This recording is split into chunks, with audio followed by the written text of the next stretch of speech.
మనస్ఫూర్తిగా శుభాకాంక్షలు తెలియజేసుకుంటున్నాను. ఈ 80వ స్వాతంత్ర దినోత్సవం సందర్భంగా దేవాలయ డిప్యూటీ ఎగ్జిక్యూటివ్ ఆఫీసర్ గారు వారి యొక్క సందేశాన్ని ఇవ్వాల్సిందిగా కోరుతున్నాం.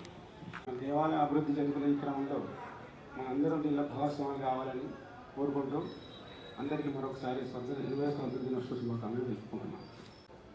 స్వాతంత్ర దినోత్సవ శుభాకాంక్షలు. భారతదేశంలో 80వ సంవత్సరంగా సందర్భంగా మన దేవస్థానంలో స్వాతంత్ర దినోత్సవ వేడుకలు ప్రతి సంవత్సరం ఈ సంవత్సరం కూడా మంచిగా జరుపుకుంటున్నాం. మన రాజరాజేశ్వర స్వామి అనుగ్రహంతో దేశంలో ఉన్నటువంటి ప్రజలందరూ కూడా చక్కగా పాడి పంటలతో సుభిక్షంగా ఉండాలని కోరుకుంటున్నాము. అలాగే దేవాలయ అభివృద్ధిలో భాగంగా మనందరం కూడా చక్కగా అందరూ సహకరించుకొని చక్కగా స్వామి దేవాలయం మంచిగా అభివృద్ధి పథకంలో నడిపించుకొని ఇంకా విశేషంగా స్వామి యొక్క సేవలు చేసి అందరూ చక్కగా ఉండాలని చెప్పి కోరుకుంటున్నాను.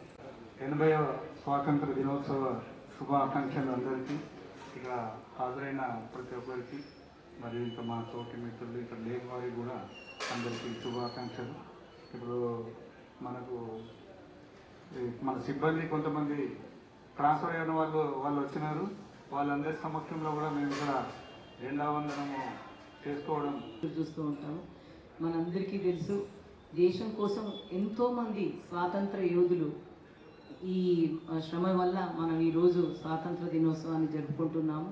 ప్రత్యేకంగా మనం అంబేద్కర్ గారిని, గాంధీ గారిని, వారందరినీ కూడా ప్రత్యేకంగా తలుచుకుంటూ ఉన్నాము. అలాగే ప్రతి ఏటా జరుపుకోవే పండుగ ఎప్పుడు వస్తుందా అనే శుభ సందర్భంలో అందరూ కూడా చక్కగా చూస్తున్నారు. డ్రెస్ కోడ్లో కానీ చక్కగా ఈ పండుగని సెలబ్రేట్ చేసుకోవడం ఎంతో చక్కగా ఉంటుంది. మనం 80 ఏళ్లలో ఎంతో ప్రగతిని సాధించాము.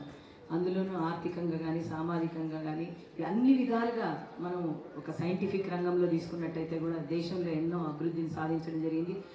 అలాగే బార్డర్లో ఉన్నటువంటి యుద్ధవీరులకు కూడా ప్రత్యేకమైనటువంటి అభినందనలు తెలియజేయాలి. మనం అందరం సురక్షితంగా ఉన్నామంటే కారణం వారు. కాబట్టి వారికి కూడా మనము ఎప్పుడు కూడా వారిని తలుచుకుంటూ వారు కూడా బాగుండాలని కోరుకోవాలి. అలాగే శ్రీ రాజరాజేశ్వర స్వామి వారి దయ వల్ల మనందరికీ తెలుసు, మన యొక్క దేవాలయం అభివృద్ధి కూడా చక్కగా జరుగుతున్నది. కాబట్టి దీనికి సంబంధించి ఇక్కడ ఉన్నటువంటి భక్తులు, వచ్చేటువంటి భక్తులు, అలాగే ప్రతి ఒక్కరు కూడా సహకరిస్తున్నారు. కాబట్టి మన అభివృద్ధి పదంలో నడుస్తున్నాము. ఖచ్చితంగా మనం దేవాలయ అభివృద్ధికి మనందరం కలిసి తోడ్పడాలని కోరుకుంటున్నాము.